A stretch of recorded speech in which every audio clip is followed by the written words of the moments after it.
Zëri i rinis.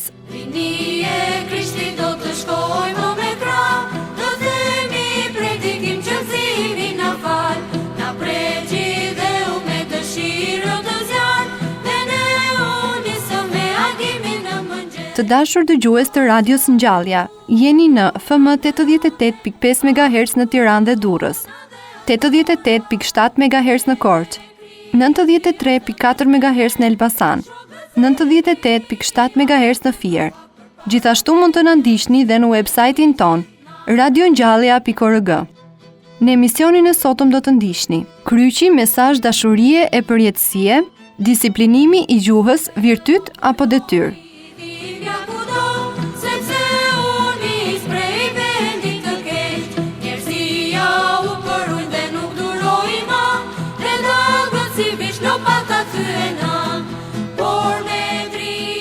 Kryqi, mesazh dashurie e përjetësie. Lartësimi i kryqit përbën për ne të krishterët një stacion meditimi dhe reflektimi për jetën tonë me Perëndin. Por, ç'është kjo e kremte dhe pse konsiderohet e tillë? Ja cila është historia. Pasi perandori Konstantini i Madh kuptoi fuqinë e madhe të kryqit të Krishtit, urdhëroi ta gjenin atë në rrënojat e Jerusalemit, duke dërguar Elenën, nënën e tij, bashkë me një numër të madh punëtorësh në vitin 326 pas Krishtit. Në Golgotha, pasi prishën tempullin pagan të Afroditës, i cili ishte ndërtuar mbi vendin ku u kryqëzua dhe u varros Krishti, gjetën 3 kryqe duke u vënë në dilemë se cili nga këta ishte i Krishtit. Por patriku i atëhershëm i Jerusalemit, Makario dhe Shën Elena me plot besim dhe shpreshtari, i vendosën të 3 me radhë mbi trupin e vdekur të një gruaje, ku njëri nga këta e ngjalli së vdekurësh, duke dëshmuar kështu se ky ishte kryqi i Krishtit. Pasi u falën, pra më 14 shtator, patriku e ngriti kryqin lart që ta shikonte edhe populli mbar, i cili thërriste: "Mëshiro o Zot." Sipas një tradite, në një përvjetor të gjetjes së kryqit, u bë edhe shenjtërimi i kishës së madhe të ngjalljes më 13 shtator të vitit 335, që ndërtoi Shën Konstantini po në këtë vend, në të cilën edhe u vendos kryqi i nderuar, ku në çdo përvjetor e lartësonin botërisht përpara popullit. Në vitin 614, persët e rrëmbyen atë kur plaçkitën Palestinën, por në vitin 628, perandori bizantin Herakliu u amori persëve dhe e ngriti përsëri në të njëjtën ditë, por tani në Konstantinopol. Kështu u vendos të festohej lartësimi i kryqit nga të gjitha kishat e botës, jo vetëm në kujtim të këtyre ngjarjeve, por për të treguar se ai u bë mburja dhe nga zëllimi ynë. Pra, kryqi, ky simbol kaq i dashur dhe i respektuar për të krishterët shprestar, mbart një fuqi dhe dinamizëm mistike shpirtëror, duke të udhëzuar drejt jetës së përjetshme. Po ku qëndron kjo fuqi e tillë në një objekt lëndor në këtë formë? Me këtë formë, kush mund të udhëzojë drejt tyre duke ju nënshtruar kështu ligjit të shpërbërjes? Pra, nuk ka përjetësi. Destinacioni është prishja.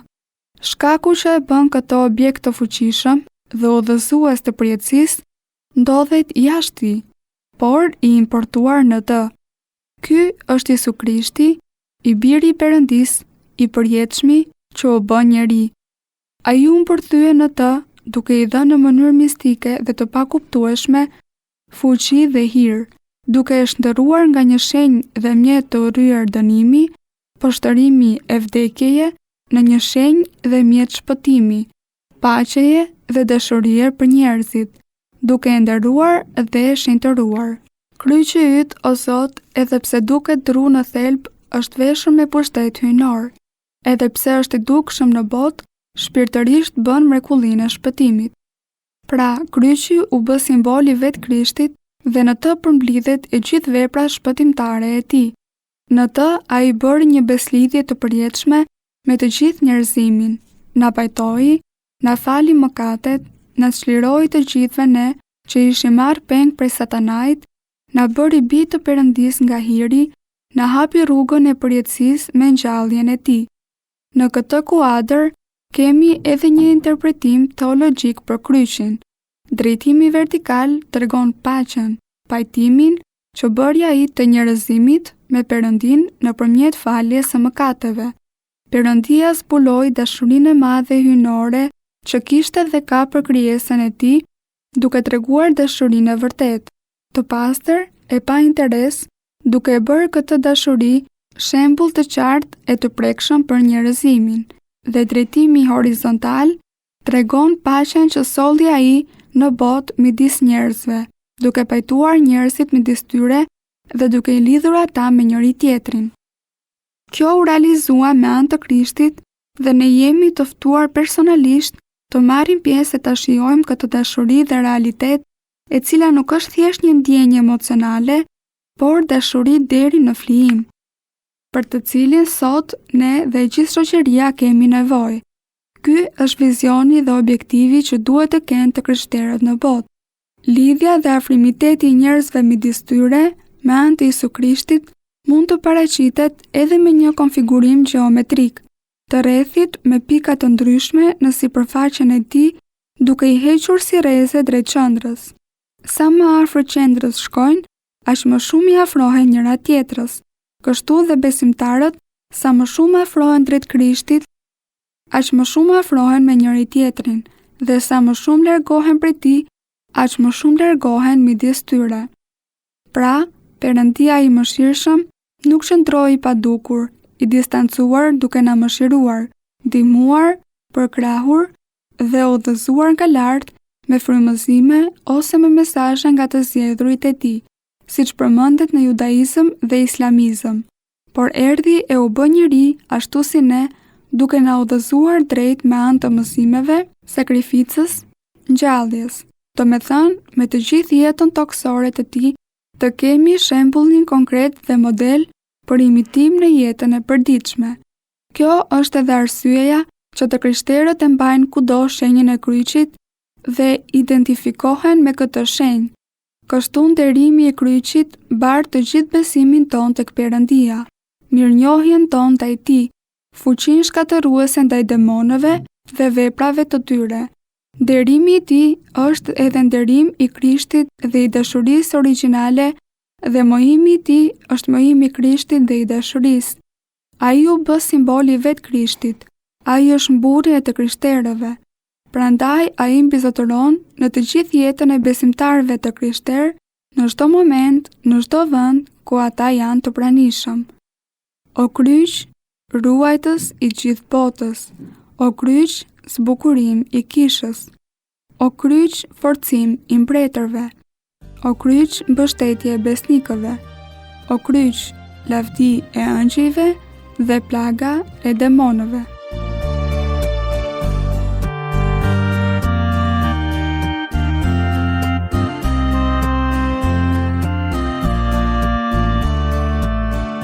Erdhi drita në botë, Isu Krishti Perëndi,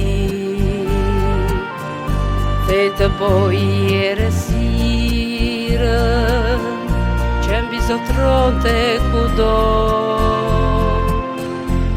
Shëroi të sëmurë, ngjalli të vdekur dhe bëri mrekulli. Por si kusar me vdekje kryqi, për mëkatet tona pranoi të besoj. Le të shjojmi dhe të mendoj, që gjithë ditën e jetësoj, me frikë Perëndije peshët I kaloj. Dhe Zoti do t'jap shpërblimin që ne meritojmë.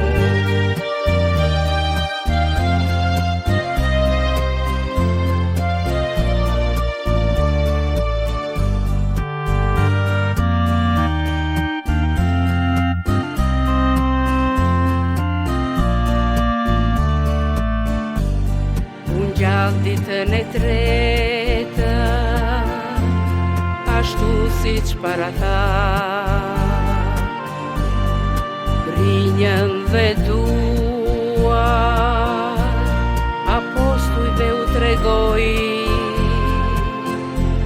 mos behi të pabesur tha, por jeni besimtarë, gjithë krijesës u ngjili, porositi ti predikoj, le të mendoni vetë mos harroj, ke gjithë ditët e jetëson, me lutje dhe vepra të mira ti kaloj.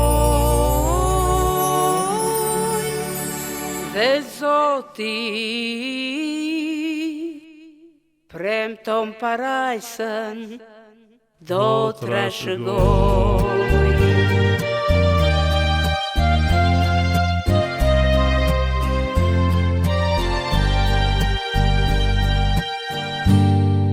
Disiplinimi i gjuhës, virtyt apo detyrë. Kur më 1867 Nobeli zbuloi dinamitin dhe paraqiti atë në publik, asnjë nuk mund të fantazonte se ato pllaka të vogla përmbanin një fuqi aq të madhe, sa që mund të hidhnin në erë shkëmbinj të mëdhenj, pallate të tëra e të tjerë. Eksperimentet e mëvonshme vërtetuan se fuqia e tyre ishte nga më të paimagjinueshmet. Ndryshimi qëndronte në përdorimin e dinamitit, për mirë ose për keq. Diçka e ngjashme ndodh edhe me një pllakë të lëvizshme, një organ të vogël që çdo njeri prej nesh e ka pas dhëmbëve të tij. Ajo ka një fuqi të paimagjinueshme në varësi të mënyrës si e përdorim. Tregohet një histori e cila lidhet me temën tonë. Nesër do të kemi një drekë zyrtare, sepse disa miq të rëndësishëm të mit do të vinë që të drekojnë në shtëpinë tonë. I tha Jadmoni, shërbëtorit të tij Ezopit: "Shko pra në pazar dhe gjej gjën më të mirë për të gatuar." Humoristi i shquar dhe i mençur i lashtësisë shkoi në pazar, kërkoi për diçka shumë të mirë dhe më në fund bleu për pronarin e tij gjuhë. "Nuk ka gjë më të mirë në botë se sa gjuha," i tha pronarit, pasi i paraqiti zgjedhjen e tij. Pas 2 ditësh, Jadmoni dërgoi prapë Ezopin në pazar duke i thënë: "Kujdes, këta që janë sot për drek janë njerëz të bezdisshëm. Shko dhe bli gjën më të keqe për ta gatuar që të mos vinë më." Në drek, kur Jadmoni shkoi që të ulej në tryezë me miqtë e padëshiruar, u nevrikos shumë. Mori shërbëtorin veçmas dhe i bërtiti me zemërim: "I marr, harrove se të thash të marrësh ushqimin më të keq të mundshëm që ekziston në pazar?" "Po, atë mora," ju përgjigje Ezopi. "Nuk ekziston gjë më të keqe në botë se sa gjuha." Pardje, pikërisht gjuhën ma paraqite si gjën më të mirë në botë. Kujton se nuk e mbaj mend? Ke të drejtë, gjëja më e mirë dhe më e keqe në të njëjtën kohë në botë është gjuha. Gjuha kocka s'ka, por kocka thyen, thot populli. Shumë herë ajo krijon plagë të tmerrshme. Ato janë dhe më të thella se një thikë e mprehtë, kur gjuhën e përdorin për të hedhur helm ose shpifur kundër njerëzve. Sa njerëz kanë vuajtur dhe vuajnë, janë persekutuar dhe persekutohen si rezultat i shpifjeve dhe dëshmive të rreme. Në të njëjtën kohë, gjuha është një nga gjërat më të shtrenjta që Zoti u fali njerëzve. Me atë ne komunikojmë, shprehim mendimet dhe ndjenjat më të thella. Me atë mbështesim dhe ngushëllojmë njëri tjetrin. Me atë mësojmë shumicën e gjërave.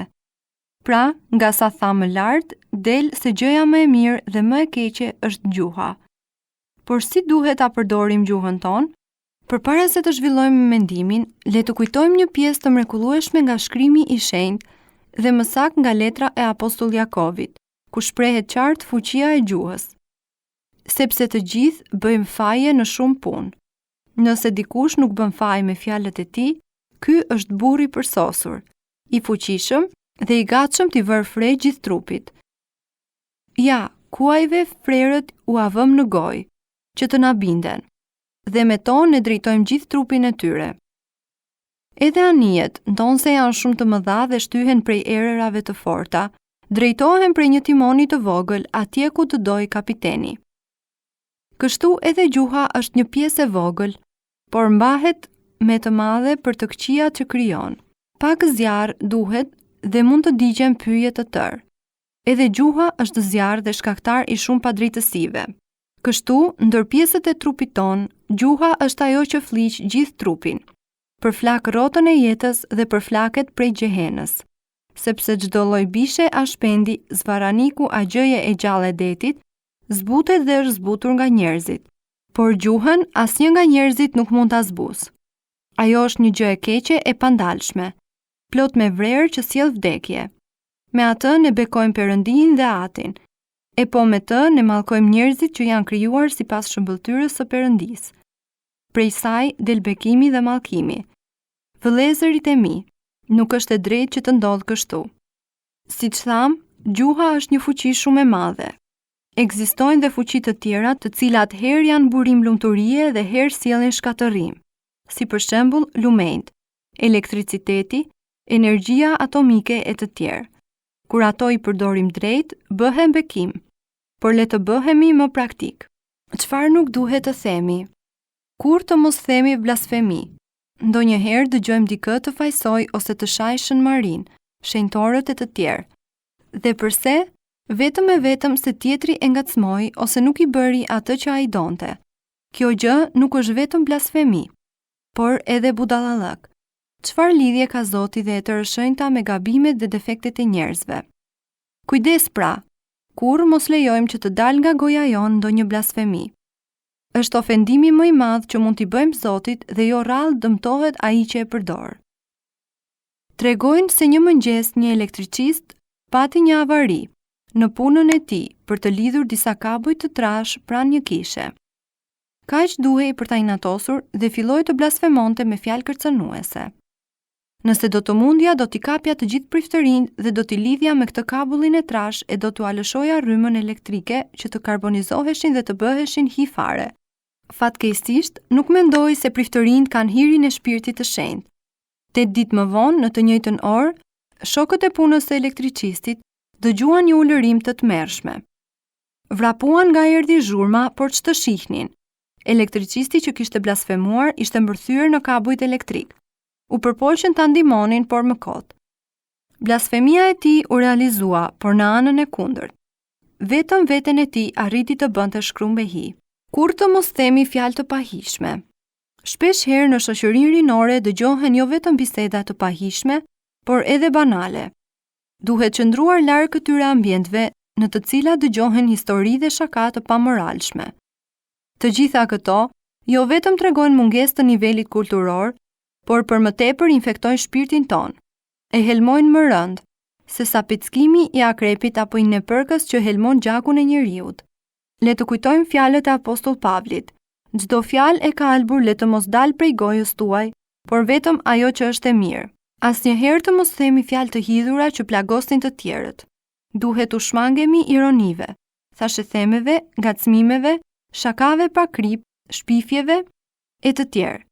Fatkeqësisht të shumt janë ata që e kanë këtë dobësi, por nuk e kuptojnë se u bën dëm dhe i lëndojnë të tjerët. Dikur një grua e varfër u rrëfyet tek ati shpirtërori e noris, se shpifte kundër komshinëve të saj. Dhe bie shpesh në mëkat, e pyeti kleriku. Po atë, shumë shpesh. Bia ime, mëkati yt është shumë i madh, por mëshira e Zotit është edhe më e madhe. Të lutem të bësh atë që do të të sugjeroj unë. Shko dhe bli një pul dhe në momentin që ke marrë rrugën për të kthyer në shtëpi, fillo hiqja pendët dhe hidhja ato në rrugë. Kur të mbarosh këtë punë, hajde përsëri të bisedojmë. Me bindje të plot dhe zell, gruaja shkoi në pazar, bleu një pul dhe rrugës për në shtëpi veproi siç i tha kleriku. Pas pak u kthye përsëri në kish.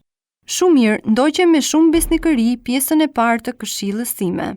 Ktheu tani nga erdhe dhe mblidhi një nga një puplat që i shpërndave në rrugë. Por ati u përgjigj nën buzë gruaja e varfër. Unë i hodha ato sa ande i këtej, era patjetër që i ka shpërndar. Balta i ka përpis disa. Është e pamundur që t'i gjej e t'i grumbulloj përsëri. Ke të drejtë bia ime, e njëjta gjë ndodh edhe me shpifjet e tua. Ashtu si pendët edhe fjalët përhapen nga do dhe është vështirë t'i mbledhësh përsëri. Shko dhe kujdesu që të mos bësh më një mëkat kaq të madh. Vetë përmbaje gojën tënde. Asnjëherë të mos themi gjëra që s'janë të vërteta. Fatkeqësisht, shumë të rinj jo vetëm thon gënjeshtra ose gjëra të pasakta, por përdorin gënjeshtrën si justifikim për shfaqsim, për të bërë të zgjuarin për shokun e të tjerë. Përse s'ke lexuar sot? Isha shumë i zënë me babain e sëmur, shkova i bleva ilaçe dhe u kujdesa për të në spital. Përse u vonove sot? Sepse kisha shkuar dje tek shoku për të zgjidhur problemet e matematikës, por nga që ishin shumë u vonova dhe fjeta vonë. E keqa është se gënjeshtra bëhet zakon dhe është vështirë që të çlirohesh prej saj. Si do të arrijmë t'i vëmë frek gojës?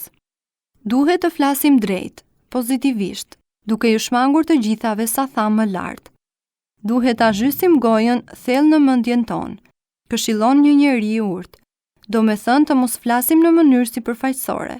Pra, para se mendja të përcaktoj lëvizjet e saj, ka rëndësi dhe duhet të na preokupoj se çfarë do të them, si do ta them, nëse janë të drejta dhe të qarta ato që do të them e të tjerë. Nuk duhet të vrapoj gjuha para mendjes, thot populli. Të flasim pak dhe me maturi, të mos bëhemi llafazan, sepse padyshim që do të fillojmë të bëjmë gafa. Shkrimi i shenjtë thot, nëse flet shumë, nuk mund t'i shmangesh mëkatit. Asnjëherë nuk u pendova për ato që nuk thash, por gjithmonë për ato që nxora nga goja. Ndërsa populli thot, fjalët e shumta janë fukarallëk. Zoti ynë Jezu Krisht na ka sqaruar mirë. Tjetër kund gjenden rrënjët e së keqes, thot ai, sepse goja flet nga teprica e zemrës. Pra gjuha është thjesht instrument. Ajo shpreh atë që ka brenda njeriu. Keni parë besoj megafona. Nga megafona dëgjohen melodi dhe fjalime, dhe ato nuk bëjnë gjë tjetër, por vetëm shpërndajnë dhe zmadhojnë zërin.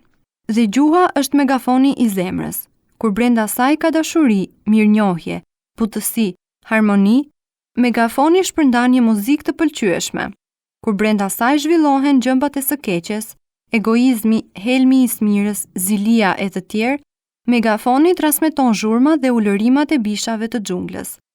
Zgjidhja e problemit vjen përsëri nga Zoti. Njeriu i mirë nxjerr të mira nga thesari i mirë i zemrës, dhe njeriu i ligë nxjerr të këqija nga thesari i ligë i saj. Le të përpiqemi të gjithë të mbajmë në zemrën tonë dashuri, durim, sinqeritet dhe pastërti. Le të jemi të bindur se vetëm në këtë mënyrë, kur të hapim megafonin e gojës sonë, do të mund të transmetojmë një melodi të këndshme dhe të pëlqyeshme për të gjithë. Rini e Krishtit do të shkojmë me krah, do themi predikim që Zoti na fal. Ky ishte dhe emisioni për ditën e sotme. Në emisionin e sotëm ndoqët kryqi, mesazh dashurie dhe përjetësie, disiplinimi i gjuhës, virtyt apo detyrë. Ju rikujtojmë të na ndiqni në FM 88.5 MHz në Tiranë dhe Durrës, 88.7 MHz në Korçë, 93.4 MHz në Elbasan, 98.7 MHz në Fier. Gjithashtu mund të na ndiqni dhe në websajtin ton, radiongjallja.org. Nga unë Antea Moçi Dhe Olimpi Pelushi, miru dëgjofshim në emisionin e radhës. Sepse unë nis prej vendit të keq, njerëzia u përujnë dhe nuk duroj ma, dhe dallgët si bish lopat aty e na, por me dritën edhe qetësi. Dëgjuat emisionin Zëri i Rinis. Brenda në vorgu, brenda të ri të gjithë botë.